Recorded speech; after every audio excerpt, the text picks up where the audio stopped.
Gracias por ser junto a nosotros en República. Continuamos platicando de la niñez y adolescencia en El Salvador, políticas públicas, acciones gubernamentales y cuáles son los retos de la institucionalidad sobre este tema. En la primera parte hemos hablado con representantes de EDUCO y de Plan Internacional para tener una lectura desde sus organizaciones de cuál es el estado de algunas de las problemáticas del país. Hemos hablado de violencia sexual hacia la niñez, también el fenómeno migratorio y cómo afecta a la niñez y el rol que tienen diversas instituciones. Y es un gusto para mí recibir a Zaira Navas, directora del Consejo Nacional de la Niñez y Adolescencia, CONNA. Buenos días, directora, qué gusto que nos acompañe.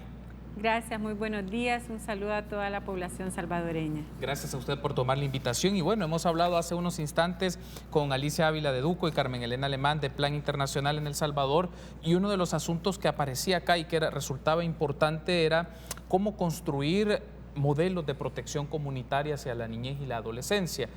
Lo tomábamos por el caso de la violencia sexual hacia las niñas y adolescentes, pero salía este tema, ¿cómo se construyen modelos de protección? Ellos mencionan mucho sus casos trabajados desde sus organizaciones, pero cómo esto es parte de la acción gubernamental. Me refiero cómo las instituciones del gobierno u otras instituciones del Estado participan en la construcción de un modelo que proteja a la niñez y adolescencia que está en situación vulnerable, sobre todo, no solo en materia de agresiones sexuales o violencia sexual, también castigos de carácter físico o de otro tipo de maltratos. Bueno, hay mucho que hablar sobre este tema. Precisamente hemos estado trabajando desde hace ya más de 7 años en la construcción del Sistema Nacional de Protección Integral de la Niñez y la Adolescencia.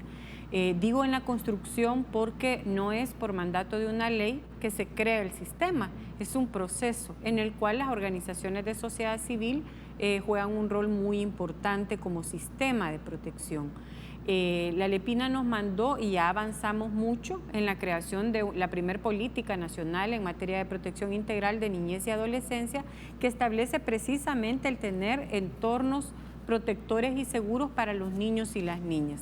Hay en la política acciones definidas para las instituciones estatales, pero también para las organizaciones de la sociedad civil, particularmente referido a programas de protección y a otras condiciones de cumplimiento de derechos.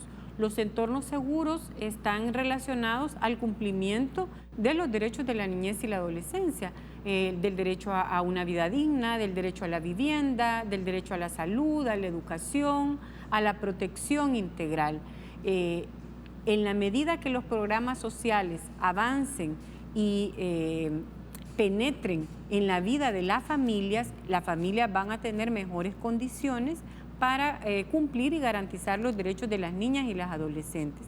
Pero por otra parte hay programas específicos relacionados y orientados al fortalecimiento de las familias, que estos los cumplen y los desarrollan el ISNA desde las instituciones del Estado, que es la institución vinculada al desarrollo de programas, tiene varios programas que son directamente enfocados en el fortalecimiento de las familias, en la generación de habilidades para la vida y en la generación de condiciones sociales para que los niños y las niñas crezcan y se desarrollen de manera integral. El trabajo conjunto entre organizaciones sociales y el Estado es lo que está permitiendo trabajar en entornos protectores.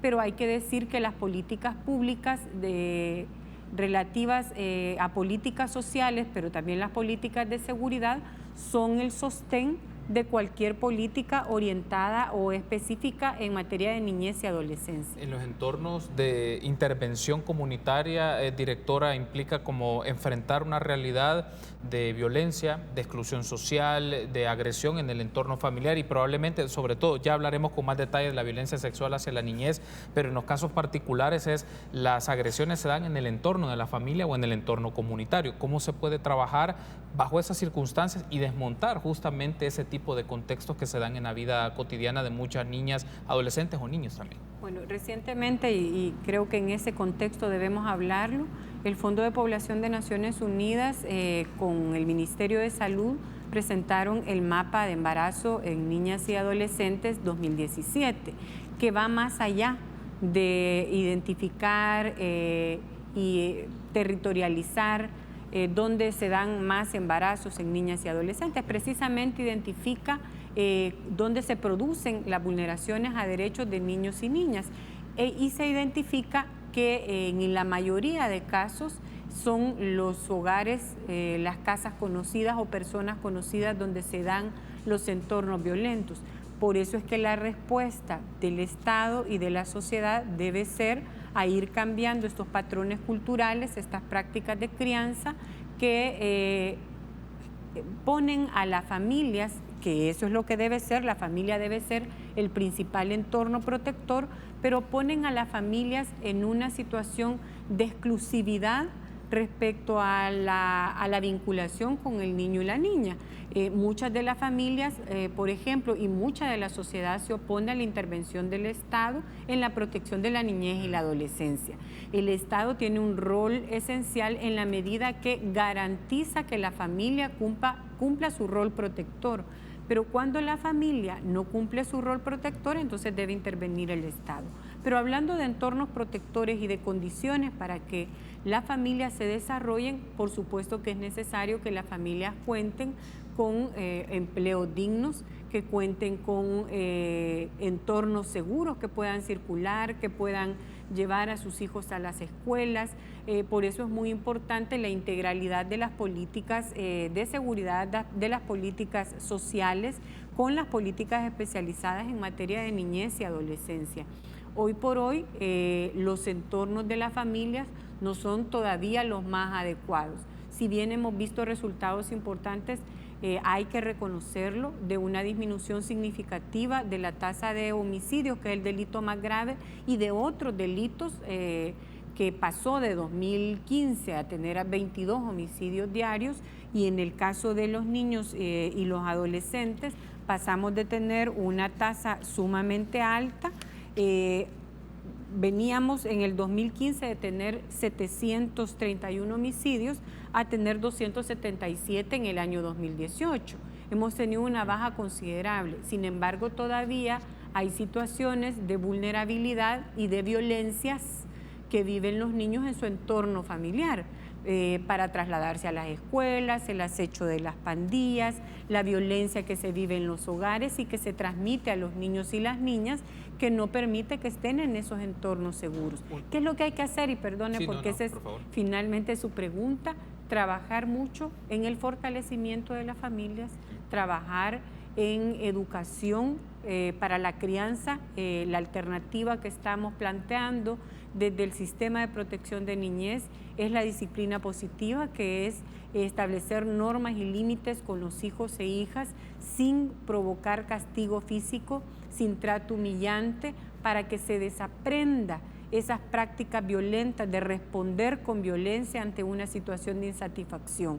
Todavía nos falta mucho que recorrer en ese tema. Desarrollar políticas de este tipo, porque son políticas que trastocan el esquema de pensamiento que se ha ido construyendo por muchos años y la forma en la que se han criado a muchas personas en este país, pero es la vía correcta con la cual se tiene que hacer, es desmontarlo. Pero eso implica, y lo hablábamos en el segmento anterior, eso implica también una coordinación entre diversas instituciones. Se cree solamente que el CONNA o el ISNA, pero participan otras instituciones, la Policía Nacional Civil, por ejemplo, no sé qué tanto la Procuraduría General de la República y otras instituciones del Estado, para promover este esquema de políticas públicas que desmonten estos pensamientos. ¿Cómo se logra ese trabajo interinstitucional, directora, considerando que a veces hay racionalidades y lecturas y prioridades distintas entre toda esa diversidad de organizaciones? Bueno, yo primero quiero felicitarle por traer el tema y en este día en particular, ¿verdad?, que es muy importante por el rol esencial que se desarrolla desde las familias, desde las madres, en el cuidado, la protección y la crianza.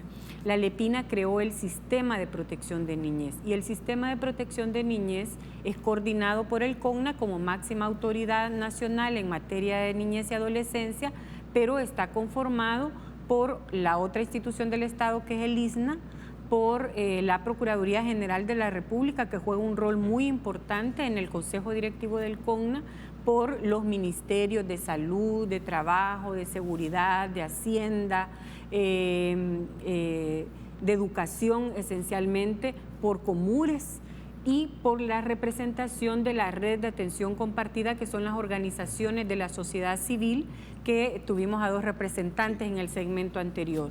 Ellos conforman el Consejo Nacional de la Niñez y la Adolescencia en su máxima autoridad, que es el Consejo Directivo. Pero el sistema de protección, además de todas estas instituciones y organizaciones, está conformado por todas las organizaciones de la sociedad civil que trabajan por la defensa de los derechos de la niñez y la adolescencia que están en los territorios, por los comités locales de derechos, que son instancias creadas en los municipios por los gobiernos locales y las organizaciones locales para defender los derechos de los niños y las niñas. Está conformado por las otras instituciones como la Procuraduría para la Defensa de los Derechos Humanos y, muy importante, el rol que juega el órgano judicial, que también forma el sistema de protección de niñez y adolescencia.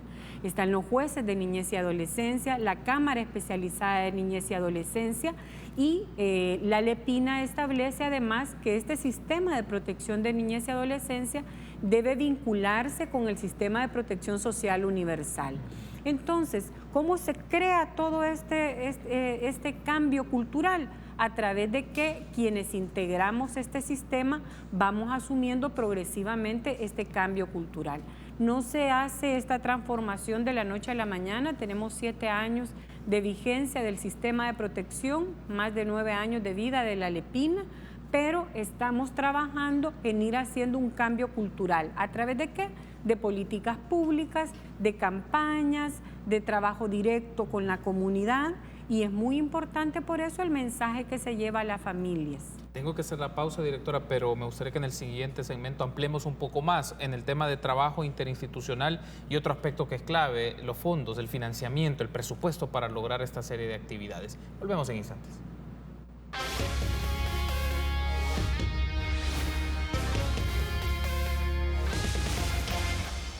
Gracias por su preferencia y seguir junto a nosotros en República. Continuamos platicando de las políticas públicas en favor de la niñez y la adolescencia en El Salvador. Me acompaña Zaira Navas, directora del Consejo Nacional de Niñez y Adolescencia. Hablábamos en el segmento anterior, directora, lo que significa un trabajo interinstitucional. Muchas personas, lógicas, atribuciones complementarias, pero uno de los aspectos claves, y lo traíamos también de la primera entrevista con la representante de Duco y de Plan Internacional, es el presupuesto. Se necesita un presupuesto cada vez mayor. ¿Cómo se logra? Han pasado 7 años desde esta configuración del sistema de protección de niñez y adolescencia y poco más de la LEPINA, pero ¿cómo se logra de manera sostenida mayor presupuesto? Porque en la medida de tener más financiamiento se pueden tener más personal, más equipo tecnológico, más recursos para una intervención mayor en los territorios. Bueno, en primer lugar yo hablaba que las políticas especializadas de niñez y adolescencia, la política que está vigente, que es del 2013 al 2023, es una política de Estado, no de gobierno central. Esta política tiene su par con las políticas del sistema de protección social universal. En la medida que el Estado invierte en salud, en educación, en vivienda, en agua, en energía eléctrica, genera condiciones de vida para que las familias presten condiciones a sus hijos e hijas. El sistema es complementario. Por supuesto, para la política de niñez y adolescencia y para la protección de niñez y adolescencia se requiere mayor inversión en educación y mayor inversión en salud. Hay que reconocer que ha habido un esfuerzo importante en estos últimos años, particularmente en salud y en inversión en educación. Hemos pasado a la era tecnológica, pero se requiere todavía del concierto o de la priorización por parte del Ejecutivo y de las otras autoridades estatales, en este caso de la Asamblea Legislativa, de priorización de recursos para estos ámbitos. Hay que trabajar mucho por llevar el presupuesto de educación al menos al 6%, si no al 7%. Hay una política pública definida que es el Plan El Salvador Educado, que establece una estrategia a 30 años de cuáles son los pasos que se deben realizar para lograr no solo esa inversión, sino la transformación del sistema educativo. Muy importante la formación docente. Por muchos años se relegó la formación docente y eso generó un letargo en el sistema educativo. La formación docente, la inversión en la infraestructura escolar, la adecuación curricular y un tema esencial, la inversión en primera infancia. Esto implica que además debe dársele recursos a las instituciones estatales que trabajamos en la defensa y protección de los derechos de la niñez y la adolescencia. Hay quizá 2 momentos importantes en este tema.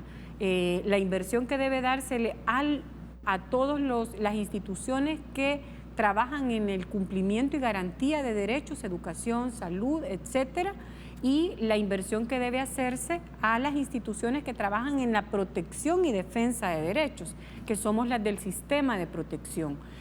Aquí hay que decir que un primer momento fue la instalación del sistema.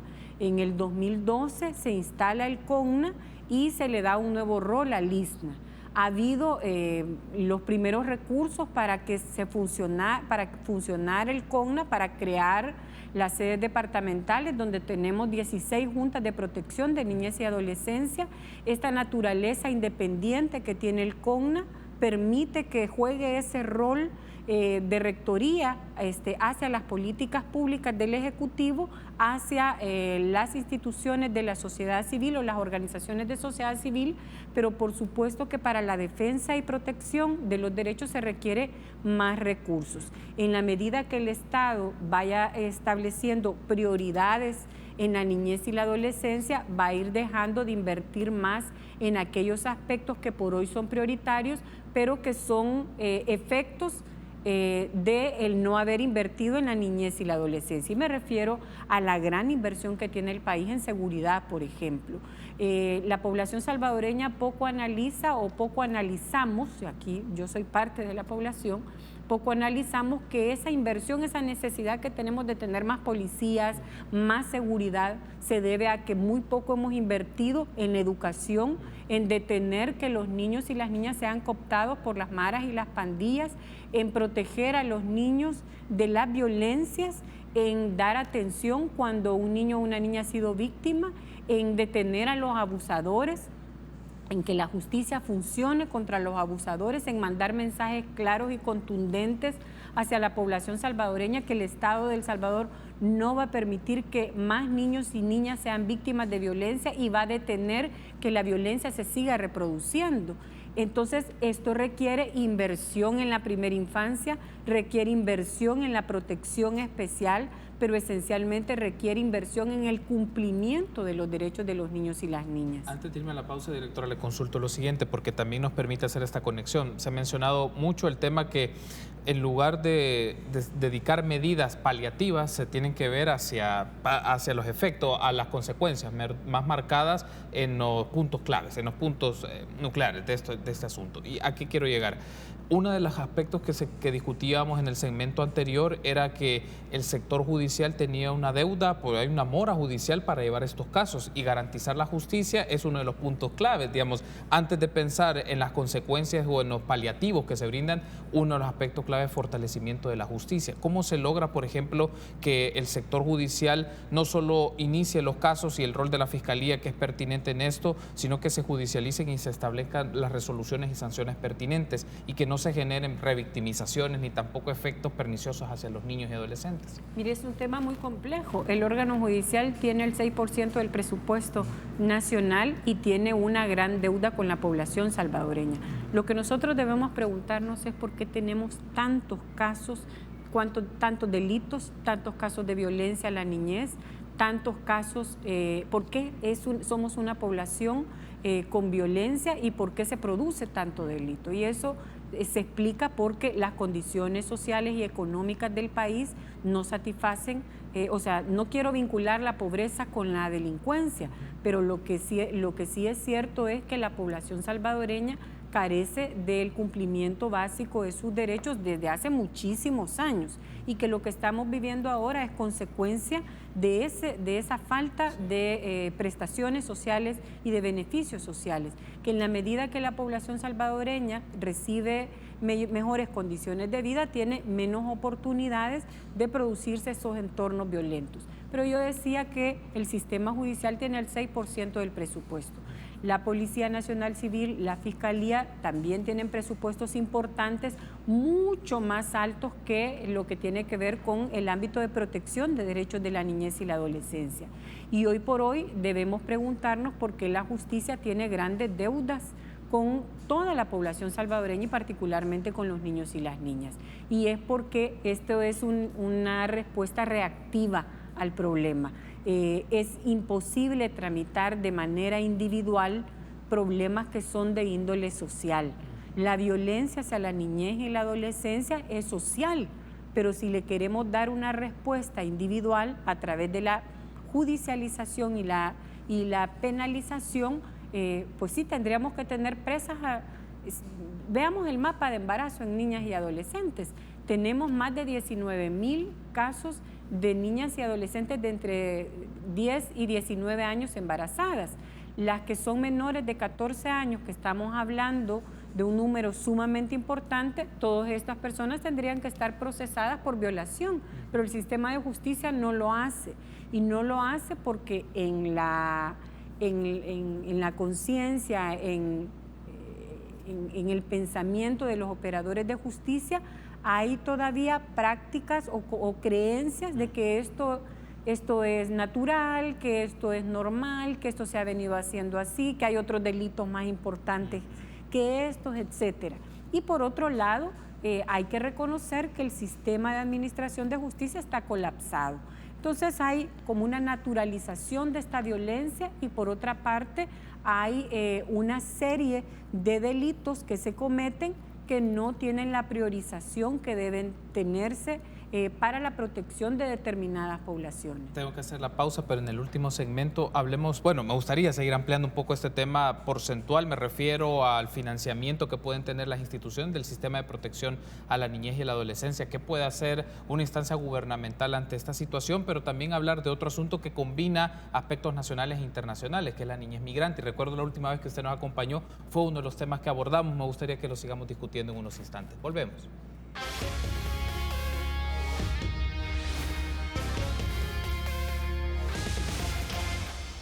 Último bloque en el cual seguimos discutiendo los temas de la niñez y la adolescencia con Zaira Navas, directora del CONNA, y uno de los asuntos que traíamos y llevándole la secuencia es, siempre se discute, o uno de los temas en discusión en la agenda legislativa es sobre el caso de la Corte Suprema de Justicia, el tema de sus porcentajes, porque está definido a nivel legal, pero es de ese porcentaje, buena parte podría ir a esta serie de instituciones. ¿Y cómo se puede trabajar este tema? Esto sé que es parte de la Asamblea Legislativa, pero podría ser una apuesta importante en el mediano plazo, considerar el porcentaje que la Corte Suprema de Justicia tiene y una disminución que pueda ser distribuida a una serie de instituciones, entre el CONNA, el ISNA, y que trabajan el tema de la niñez y adolescencia porque se requiere para más personal en materia de salud, en materia de educación. Es decir, este punto es clave. ¿Cómo se puede trabajar? Bueno, yo creo que es importante que la Asamblea Legislativa haga una revisión y como Estado hagamos una revisión de la distribución del presupuesto a nivel nacional. Si queremos mejorar las condiciones de vida de la población salvadoreña, hay que invertir mucho más en salud, mucho más en educación, en vivienda. Por supuesto, El Salvador debe ser más productivo para que permita tener ingresos, pero también es importante revisar las inversiones o la distribución del presupuesto. Si queremos disminuir los índices de violencia, yo ya hablaba, debemos comenzar desde la protección de los niños y las niñas, evitando que los niños se incorporen a los grupos delincuenciales o que sean cooptados por estos o que las familias tengan que emigrar por esta razón. Hay que trabajar mucho en buscar un equilibrio presupuestario y en invertir, no gastar, invertir en los niños y las niñas, y esto es una tarea de toda la sociedad salvadoreña. Las organizaciones de la sociedad civil han hecho un trabajo muy importante dando datos, dando cifras de por qué es necesario subir el presupuesto en educación, pero también por qué es necesario darle recursos a las instituciones que trabajamos por la defensa de los derechos de los niños y las niñas. La población nos demanda mucho, pero si conocieran nuestros presupuestos, que son realmente muy pequeños, no tenemos capacidad de cobertura para toda la cantidad de vulneraciones a derechos que se producen en los niños y las niñas. Y lo que debiésemos evitar es que se produzcan vulneraciones a derechos. Ahora aparece otro tema que es una institución relevante en esto. A veces poco se discute. El CONNA, el ISNA son relevantes evidentemente y por su trabajo y su exposición en medios, pero está también la Procuraduría General de la República, que es una institución que participa, y usted lo mencionaba, como parte de este sistema y de este consejo directivo. Ahora asume una nueva persona al frente de la Procuraduría General de la República. ¿Cuál es la expectativa que se tiene para trabajar con esta institución en el próximo tiempo, en las próximas semanas y meses, y lo que le significará también al nuevo gobierno este tema en particular? Es decir, ¿cómo se puede construir el trabajo de mayor participación, de carácter más activo de la Procuraduría General de la República en el sistema de protección de la niñez y adolescencia? Hay varios temas, se me viene solo a la mente el tema de las adopciones, pero hay otra serie de temas que también esta institución es relevante. Bueno, yo quiero decir que la Procuraduría General ha sido muy activa en el proceso de conformación del CONNA. Fue de las instituciones que contribuyó a que se creara el CONNA, en un cambio importante que se hizo hace un par de años en la creación de la Procuraduría Especializada de Niñez y Adolescencia, que ha permitido dar mayor y mejor protección a los niños y las niñas que van a casos de juntas de protección para dictar medidas de protección. Pero por supuesto se requiere mejorar todo lo que ya se ha hecho. Tenemos muy buena expectativa con la procuradora recién electa, es una profesional de mucha trayectoria y de mucha experiencia. Sabemos que va a seguir contribuyendo a fortalecer ese rol que ha venido desarrollando la Procuraduría General de la República. Un tema esencial de prioridad, y ya lo hablaba yo con la procuradora Geraldine Aldana, y es el tema de la Oficina para las Adopciones. Sí. Los niños y las niñas que no tienen familia tienen derecho a tener una familia, y esto implica mejorar y hacer cumplir la ley especial de adopciones y mejorar los mecanismos ya existentes. En ese proceso hemos estado, el CONNA, yo formo parte de la Junta Directiva de la Oficina para las Adopciones, la Procuradora General de la República es la presidenta de la Oficina para las Adopciones, y un compromiso inmediato es seguir trabajando y que esta unidad, esta dirección se fortalezca y que asuma ese rol más expedito para garantizar el derecho de la niñez y la adolescencia a tener una protección efectiva y a tener familia. Es importante, como usted decía, que cada una de las instituciones asuma el rol que le corresponde en la defensa de la niñez y la adolescencia. La Procuraduría General tiene la representación legal de los niños y las niñas cuando no tienen madre y padre, es decir, somos un solo sistema. El CONNA tiene las juntas de protección que investiga casos de amenazas y vulneraciones a derechos de niños. Cuando los vulneradores son las mismas familias, la Procuraduría General de la República asume el rol de representante del niño, incluso contra sus familias. Entonces ahí hay un rol importante, por eso es que somos un sistema y por eso es que estamos integrados de esta forma. Yo sé que este rol de coordinación y de articulación que ha sido muy poco practicado en el país, poco a poco se va engranando de mejor manera y va funcionando. Los espacios como este que nos permiten dar a conocer el trabajo que realizamos, permite también conocer esos resultados que se tienen. Yo hablaba de la cantidad de casos que recibimos anualmente en las juntas de protección. Más de 14,000 o 15,000 casos se reciben anualmente en las juntas de protección. Usted tiene por ahí el dato del año 2018. Sí. Y de estos, más de 10,000 casos son por violencia física, por vulneración a la integridad personal contra niños y niñas. Las instituciones que trabajamos en el sistema, ya sea juntas de protección, comités locales de derecho, jueces de niñez y adolescencia, estamos en función de proteger a estos más de 15,000 niños y niñas, que son el conglomerado de casos que recibimos. Pero también tenemos el deber de garantizar los derechos a todos los niños y las niñas. Y ahí la Procuraduría juega un rol importante en el tema de garantizar que las familias cumplan su rol de protección, en la garantía de la cuota alimenticia, que por lo que es conocida también la Procuraduría General de la República, en el respeto hacia las mujeres que son madres, que cumplen ese rol a veces primario de protección en el hogar, porque son familias compuestas por madre e hijos e hijas, y en la educación y formación de las familias, asumiendo ese rol protector de la niñez y la adolescencia. Me restan un par de minutos, directora, para finalizar la entrevista, pero no quiero pasar por alto este tema migratorio de la niñez migrante, porque es un asunto que le significa al gobierno salvadoreño un posicionamiento muy claro en materia de política exterior, pero también que pasa por migración y extranjería y que también pasa por el CONNA. ¿Cómo se logra una medida de carácter efectiva del respeto de los derechos de la niñez migrante, sobre todo aquellos que están en centros de detención y se han conocido casos de vulneración y violación de sus derechos? ¿Cómo se puede garantizar de manera efectiva su protección o restitución y luego también el recibimiento, la acogida de estos niños de regreso al país? Bueno, dos cosas importantes. El Salvador debe seguir caminando para detener la migración irregular de niños. Recordemos que en el 2014 llegamos a tener más de 4.900 casos de niños y niñas que retornaron por haber migrado irregularmente, y a 2018 bajamos a 2.466, es decir, ha habido un impacto en las políticas públicas para disminuir la migración. Pero también es necesario el fortalecimiento al sistema de protección internacional, y este es el fortalecimiento de los consulados.